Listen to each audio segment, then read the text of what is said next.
असां हाणे ॻाल्हि ॿोल कंदासीं लाड़काणे ख़ैरपुर में जेको लाड़काणो ज़िलो आहे हुन में पेश आयल हिकिड़ो वाक़ियो आहे जंहिंमें हिकिड़े जज खे दहशतगर्दी अदालत जो जज हो उनखे निशानो बणायो वियो जंहिंजे नतीजे में अहलकार शहीद थी विया आहिनि। हीउ हिकु एक्स्ट्राऑर्डिनरी ग़ैर मामूली क़िस्म जो वाक़ियो आहे त हूअं त कराची में ऐं ॿियनि शहरनि में इहे वाक़िया थींदा रहिया आहिनि पर दहशतगर्दी जज खे इते निशानो ठाहिण ते हमिलो करण जे मक़सदु ज़रूरु को केस आहे, को वाक़ियो आहे, को मामिलो आहे जंहिंजे करे इहो हुनखे निशानो बणायो वियो आहे, कातिलाणो हमिलो कयो वियो। अहलकारनि शहादत माणी आहे, जज खे बचाईंदे हुननि जी ड्यूटी हुई। उनजो छा तफ़सील आहे इन ते वठूं था। मूंखे जॉइन कयो रशीद समूह लाड़काणे मां असांजो रिपोर्टर। रशीद, इन जा छा तफ़सील आहिनि? इहो जज साहिबु किथां खां किथां वञी रहिया हुआ, केॾी महिल वाक़ियो पेश आहे, वाक़िए जा तफ़सील पेश कयो, पोइ इनजे अॻियां जेके ॿिया मामला आहिनि उन ते ॻाल्हायूं था।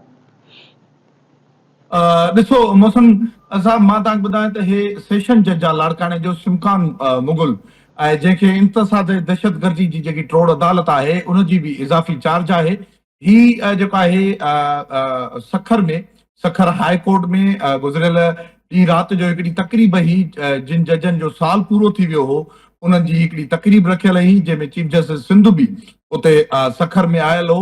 ऐं जीअं ई जेको आहे छो त हिन जेको ही सेशन जज आहे ऐं सेशन जज खां अलावा जेकी दहशतगर्दी ट्रोड़ अदालत आहे उन जी जेकी हिनखे इज़ाफ़ी चार्ज आहे त हिनखे 2 स्कार्ड मिलियल आहे। ऐं जंहिंखां पोइ ही राति जो 1:15 खां 1:30 बजे जे दरमियान ही सखर खां लाड़काणे तरफ़ वापसि अचे पियो सेशन जज।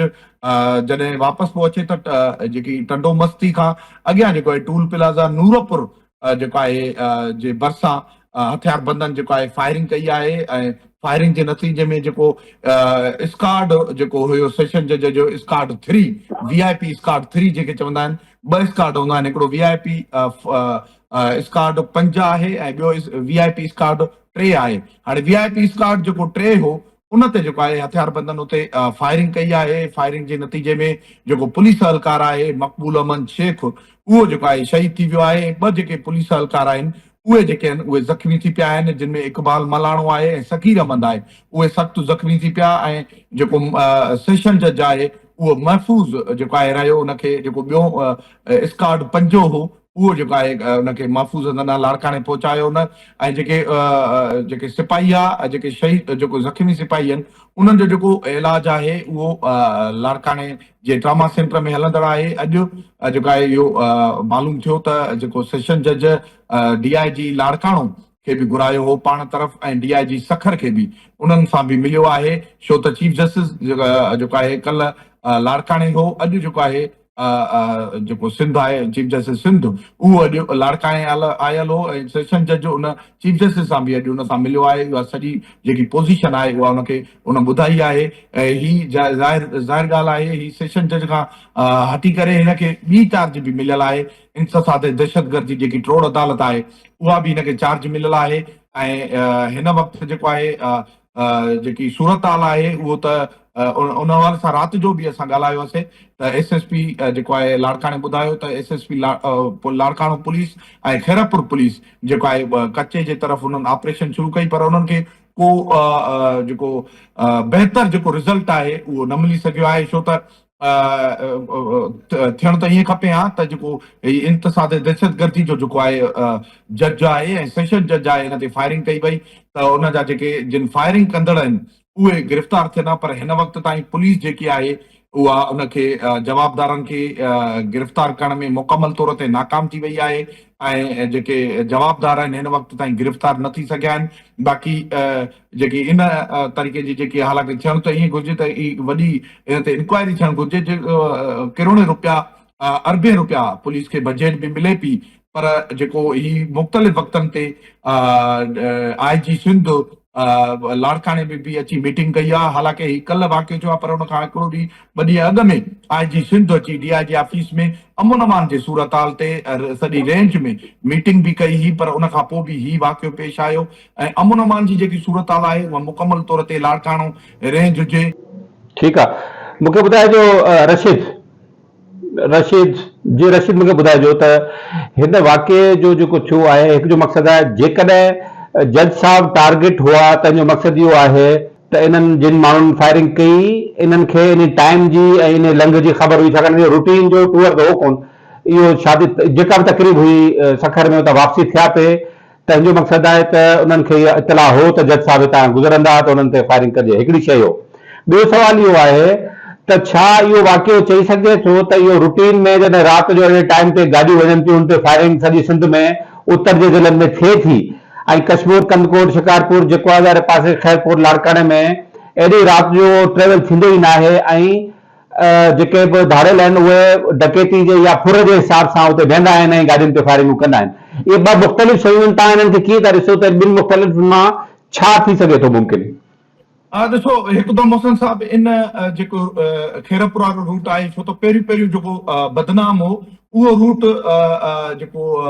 जेको शिकारपुर ऐं लखीअ वारो रूट हो उहो तमामु घणो बदनाम हो छो त उन खां पोइ माण्हुनि जेको सफ़र हो उहो खेरपुर ॾांहुं अचणु शुरू कयो। वरी कुझु वक़्तु अॻु में जेको बिल्डर हो हाजी गणो ख़ान जतोई उहो बि इन ई रूट तां जेको आहे अगवा थियो हो ऐं उहो त खणी ॿिए ॾींहं ते बाज़ियाब थी वियो हो पर इन ई रूट ते हाणे जेके ॾोहारी आहिनि हाणे इन रूट ते बि सरगर्म आहिनि। तव्हांजी ॻाल्हि बि इहा थी सघे थी। तव्हां वारी ॻाल्हि इहा बि सही थी सघे थी छो त जेको शेड्यूल हो शेड्यूल जेको सेशन जज या दहशतगर्दी जे ट्रोड़ अदालत वारो जज हुजे उनजो शेड्यूल तमामु सिक्योर रखियो वेंदो आहे छो त जेको उन खां स्काउट घुरियो वेंदो आहे त उहो शायदि उन्हनि खे बि न ॿुधायो वेंदो आहे त ही सेशन जज काॾे थो वञे छा।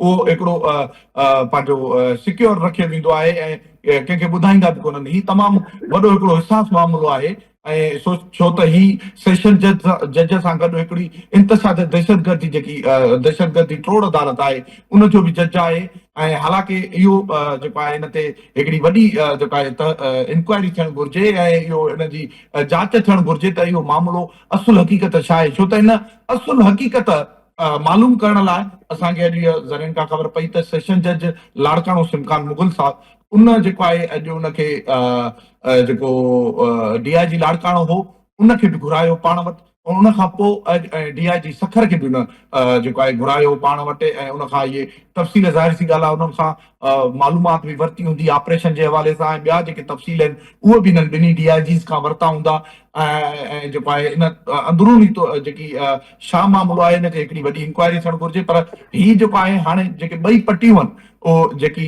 लखीअ वारी हुजे लाड़काणे खां जेको लखी तरफ़ सखर वञे पियो रोड ऐं ॿियो जेको लाड़काणे खां खेरपुर जेको तरफ़ वञे पियो रोड सखर ॾांहुं। हाणे इहे ॿई जेके रोड आहिनि उहे अनसिक्योर आहिनि ऐं उन्हनि ते जेकी अमन अमान जी सूरत हाल आहे उहा पुलिस मुकमल तौर ते कंट्रोल करण में नाकाम असांखे नज़र पई अचे छो त जेकॾहिं पुलिस कामयाबु हुजे हा त कुझु ॾींहं अॻु बि शिकारपुर जे लखीअ वारे एरिया में जेको आहे उते जेके फुर जे इरादे सां बीठल माण्हुनि ते हिकिड़े खां उनजे मथां फायरिंग कई हुई। पर हाणे ही जेको सूरत हाल आहे उहा तमामु घणी जेको आहे माण्हुनि खे उन्हनि परेशान कयो आहे छो त जेको माण्हू अॻ में राति जो बेखौफ़ थी सफ़र कंदो हो हाणे जेको आहे माण्हू राति जो 7 खां या शाम जो 7 खां या राति जो 8-9 बजे निकिरी नथो सघे। जी ठीकु आहे रशीद, तव्हांजी वॾी महिरबानी। नज़र रशीद जी ॻाल्हि ॿुधी रिपोर्टरनि असांजा उते हिकिड़ो रूट हो महफ़ूज़ जो लाड़काणे ऐं सखर जे विच में ट्रेवल थींदो हो, राति जो बि थींदो हो। पर हाणे सवाल इहो आहे त छा ही टारगेटेड अटेम्प्ट हुई हिकिड़ी जज साहिब ते या ही हिकिड़ी फुर जो वाक़ियो हो जीअं कश्मीर कंदकोट ऐं ॿियनि इलाइक़नि में हाणे त उते हलण ई मुश्किल आहे, ॾींहं जो हलणु मुश्किल आहे, राति जो त छा हलिबो। पर हाणे राति जो 1-1:30 बजे इहे काफ़िलो उतां वियो पियो हुते फायरिंग थी आहे त इहो छा फुर जे लाइ अटेम्प्ट हुई या जज साहिब निशानो इन जी अञा तस्दीक न थी सघी। पर इहो ज़रूरु आहे त ख़ैरपुर लाड़काणे जो एरिया कुझु बचियल हुयो जिते राति जो ट्रेवल न करे सघिबो हाणे उते करे सघिबो हो, हाणे उते बि ट्रेवल नथो करे सघे। त इहा जेका बदमनी आहे उत्तर जे ज़िलनि खां थींदा थींदा हाणे हेठि ख़ैरपुर लाड़काणे ते पहुती आहे। इहो हेठि केतिरो अचे थी ऐं ट्रेवल जेको आहे शाम जो छा फैमिलीज़ लाइ आम माण्हुनि लाइ मुमकिन थी सघंदो या न थी सघंदो। नेशनल हाईवे इंडस हाईवे केतिरी महफ़ूज़ आहे इहो बि हिकिड़ो सुवालु आहे ऐं हीउ सॼो एरिया हाणे बदमनी जे वर चढ़ी वियो आहे। ख़बर न आहे हिनखे केरु ठीकु कंदो। ख़ुदा करे जज साहिब ते जेका अटेम्प्ट थी आहिनि जा माण्हू पकड़िया वञनि ऐं ओवरऑल हिन जो सभिनी ते असरु पवे ऐं सभिनी एरियाज़ में जिते जिते बदमनी आहे उते को अटेम्प्ट थिए। अदरवाइज़ त असांखे नथो सम्झ में अचे त को हिन इलाइक़े में का अमन जी उमेदु असांखे ॾिसण में अचे थी या का रोशनी नज़र अचे थी।